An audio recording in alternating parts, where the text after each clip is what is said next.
The moment she stumbled into the Earth camp, the snow cracked beneath her knees like it was breaking with her. Eyes once proud, glowing with violet warmth, now dimmed beneath the smog-filled twilight of the refugee world.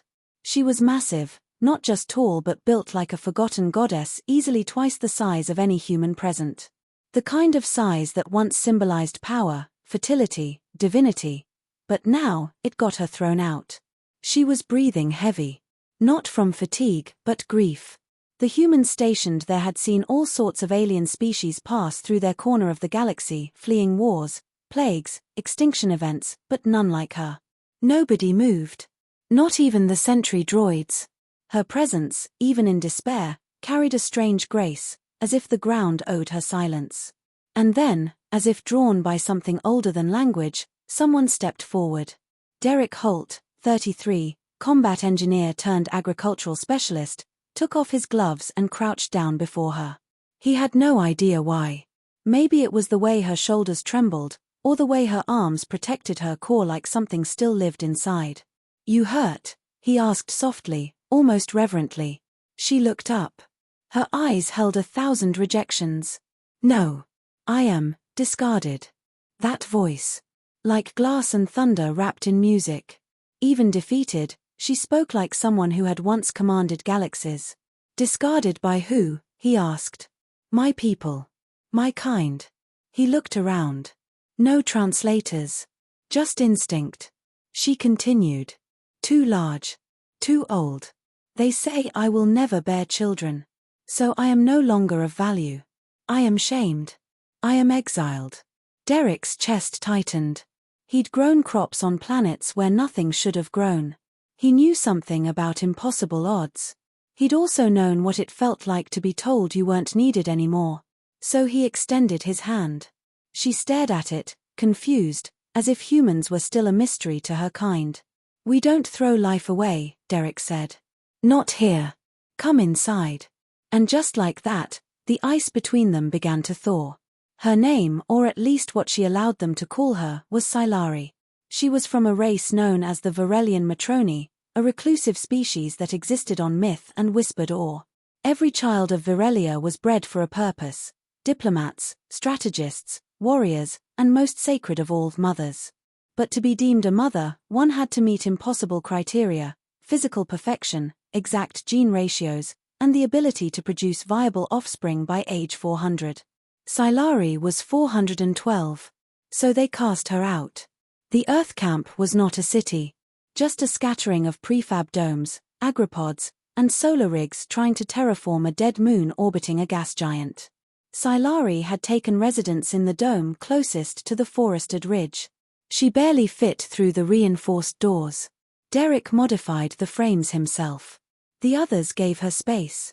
Not out of fear, but respect. Even in exile, she moved with quiet majesty, her long arms trailing crystalline threads in the air, her breath misting like she breathed old starlight. She didn't speak much. She spent most of her time near the moss domes, touching the soil, humming to herself in a language that had no consonants. Derrick watched her from a distance, sometimes catching her whispering to the plants. "You still think about them?" he asked one evening. She looked at him. Not coldly. Just deeply.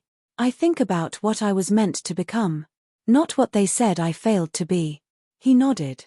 "Sounds like you were designed to do one thing, but life had other plans." She tilted her head.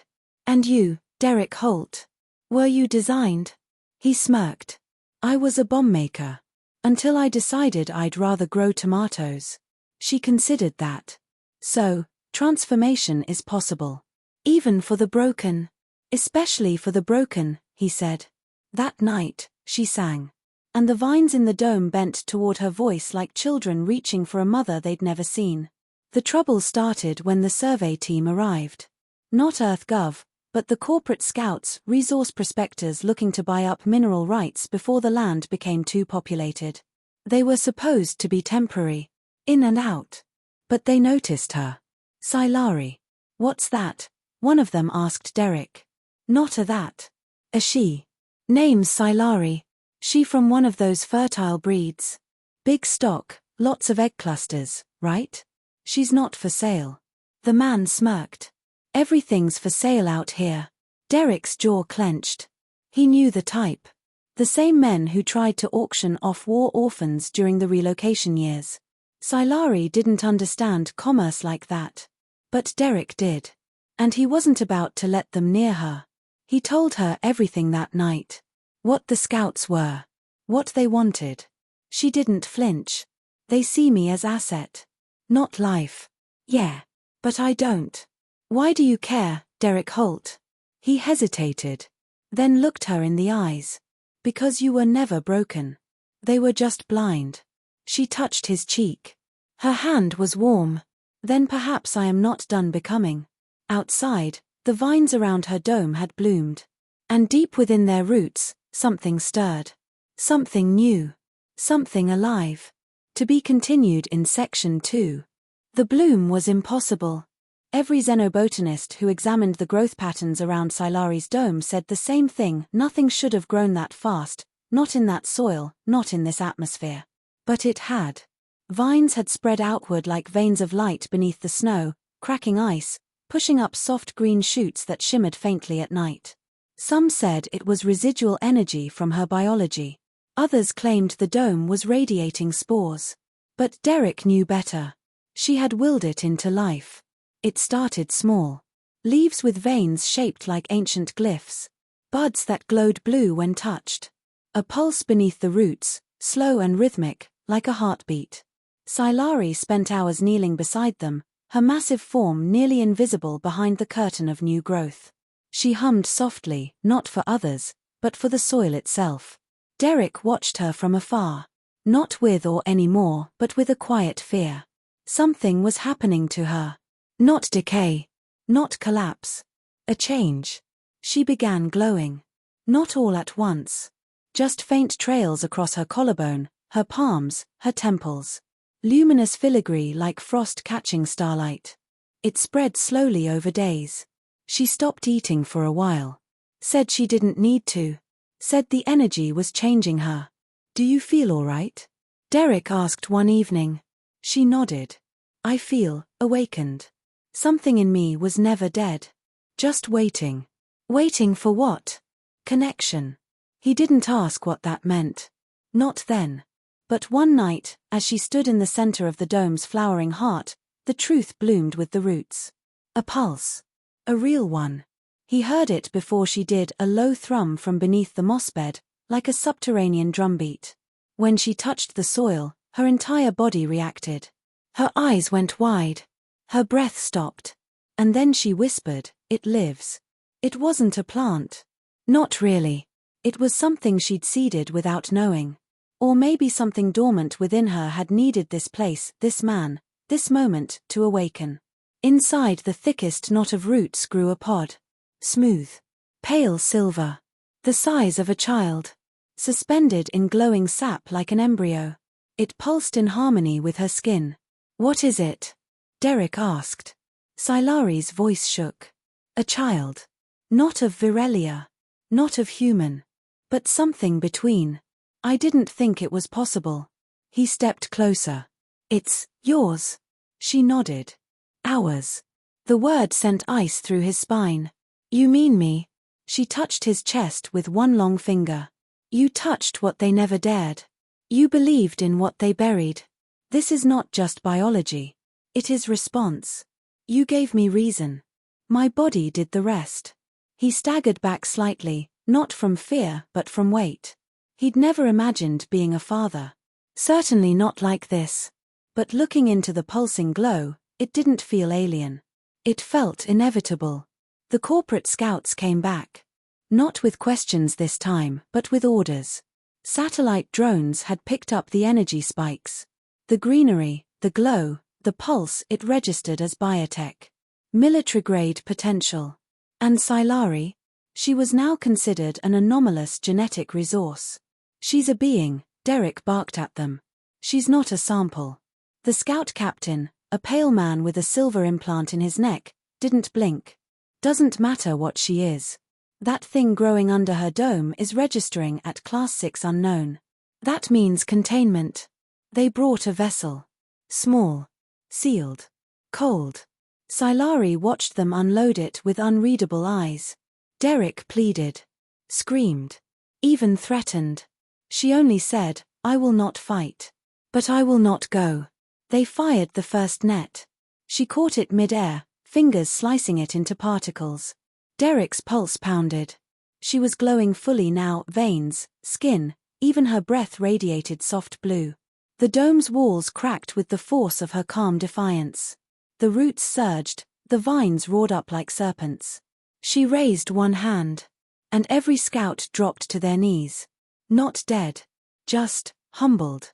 She walked to the captain, bent down, and whispered one word, life. He cried without knowing why. They left. Not because of fear. But because somewhere deep inside, they'd understood something ancient. That what stood before them wasn't just a woman. She was a beginning. That night, Derrick found her sitting beside the pod. The roots had woven a cradle around it. What happens now? He asked. She looked at him, not like before, with distance and wisdom, but with something achingly human. Now we raise what the universe said could never be. He laughed gently. You don't even know what it'll look like. Neither do you, she smiled. That is the joy. A tendril from the cradle touched his hand. Warm.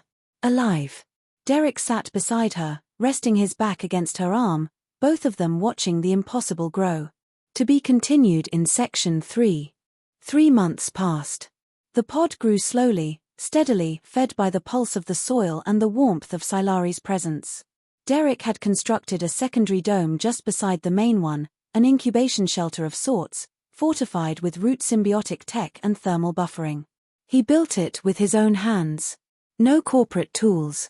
No EarthGov blueprints. Just sweat and instinct. They never called it a nursery. That word felt too fragile. What they were growing wasn't just a child. It was proof. Proof that rejection meant nothing in the face of belief. By the 4th month, the pod began to stir. It wasn't movement in the ordinary sense. It shimmered, rippled like fluid light. Then came the sounds, tones at first, like distant singing. Not from Saelari. From within. Echoes of a voice not yet formed. Derrick started recording the sounds, analyzing the wavelengths. They weren't random. The patterns followed Saelari's heartbeat. Or perhaps her emotions. Whenever she stood near, the resonance deepened. And then one night, it spoke. A whisper. Barely audible. Emma. Derrick looked up. Saelari was frozen in place, tears suspended in her glowing eyes. It knows you, he whispered. She nodded slowly. I am its root. You are its reason. He approached the pod and knelt beside it. Can it hear me? The pod flickered. Not an answer. Not yet. They stayed up all night. Neither said much. They just listened as the universe learned to speak through something that was never supposed to exist. The peace didn't last. Word had spread. The scouts didn't keep quiet. Someone sold the data. A Varelian envoy arrived. Not in ships, but in projections. Blue silhouettes materialized outside the biodomes, radiating cold judgment. 8 of them. Regal. Faceless. Their leader, a towering matron of ice and crystal, stepped forward. Saelari. You defy sacred order. Saelari stood tall. Her glow now constant. Her voice firm. I redefine it. You were unfit. Declared sterile. She stepped aside. The pod behind her pulsed once, like a heartbeat. Then your science was blind. Your code, broken. The matron raised a spectral hand. That life must be harvested and studied. The anomaly threatens genetic sanctity. Derrick stepped forward. You'll have to go through me. The matron didn't even glance at him. You are irrelevant. Saelari growled. Low. Deep. It was not rage, it was a warning. You will not touch my child. That is not a child. It is an error. Saelari took a single step. And the vines erupted. Not in violence. In protection. The entire dome shimmered, every root reacting to her intent. Shields of light and fiber shot upward like sentient architecture. The envoy flinched. We are not your lab, Derrick said coldly. We are a home. And this child isn't some artifact for your archives. The matron's image trembled. This will be remembered, Saelari. You are no longer of us. I never was, she replied. The projections vanished. The silence they left behind was thicker than snowfall. Derrick found her by the pod hours later. You okay? She didn't answer right away. Her hands were folded in her lap, fingers still glowing, eyes fixed on the cradle. They'll come back. With more than projections. He nodded. Let them. We've got more than defenses. We've got purpose. She turned to him slowly. You still do not fear what I am? He smiled. I only fear what you think you aren't. Then, from the cradle, another whisper. Abba! Derrick's breath caught. He turned to Saelari. She was smiling for the first time, not politely, not out of sadness, but joy. Pure, radiant joy. The pod opened that night. It didn't crack or burst, it unfolded. Like a blossom releasing dew. And inside, something impossibly beautiful. The child was neither human nor Varelian. It was taller than a newborn, wrapped in translucent membranes that shimmered in both light and shadow. Its eyes opened slowly, revealing galaxies. It reached for her first. Then for him. Their hands met at the center. And the world changed. To be continued in Section 4. The world changed, but not in fire or conquest. In silence. The birth of a being that defied classification echoed through the underground networks of refugees, wanderers, and the forgotten. News didn't travel through official channels. It whispered. Camp to camp. Ship to outpost. A story of a cast-out matron and the human who saw more than her failure. Saelari named the child Ilune. Ilune grew faster than anyone expected. Not in size alone, but in awareness. They spoke by the second day, first in Varelian cadence, then in Broken Earth Standard. By the end of the first week, Ilune was building root structures in the moss dome without touching the ground. The child was graceful, curious, empathic, and radiant. By the third month, Ilune was venturing into the woods at dawn, always returning with something new: rare minerals, unseen plants, forgotten tech from older outposts, things no sensor had picked up. It was as if Ilune could feel what was needed. Derrick and Saelari stopped questioning the how. They simply adapted. The three of them had become a unit. Not defined by blood, law, or species, but by bond. Derrick built. Saelari sang life into soil. Ilune connected them all. But peace was never a guarantee. When the Varelians returned, they didn't come with words. They came with force. A fleet. Stealth-locked, veiled in gravity bends. They deployed a suppression field over the ridge, neutralizing communication, scrambling power. No demands. Just retrieval. But they hadn't counted on the child. Ilune stood at the edge of the biodome as the sky darkened. Derrick reached for them. We need to hide. Ilune shook their head. No. They'll take you. They'll hurt her. They don't understand. Yet. Saelari stepped forward. Ilune, they will not stop. The child turned. Then it's time they listen. Ilune walked into the field. Alone. The Varelians activated containment drones, weapons trained, scanners armed. Ilune raised a single hand and every drone halted mid-air. Frozen. Not by power. By understanding. You came to take, Ilune said, voice echoing beyond sound. But what you fear is what you lack. The Varelians hesitated. Their matron, a different one this time, stepped forward. You are anomaly. I am evolution. You threaten structure. I offer renewal. The matron raised her arm, one final command. Ilune closed their eyes. The vines awakened. Not as weapons, but memories. From the soil, images burst forth, living memories from Saelari's exile, Derrick's labor, the songs, the quiet nights, the shared wonder. Ilune showed them everything. Not through words. Through roots. Through feeling. The Varelians saw it. Felt it. And broke. Not in shame, but in awakening. The matron fell to her knees. You are not what we feared. I am what you forgot you could be, Ilune said gently. The fleet didn't withdraw. It stayed. But not as conquerors. As learners. Years passed. The dome became a sanctuary. Not just for the three of them, but for all who were deemed less. The sterile, the cast out, the hybrid, the broken. They came in silence, hoping. And left stronger. Elune taught them not with doctrine, but example. Saelari guided them with a voice that now healed more than it ever grew. Derrick, he just kept building.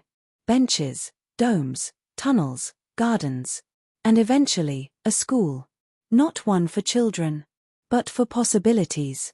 On the anniversary of Elune's emergence, a new pod formed unprompted. No one knew whose it was. But everyone understood what it meant.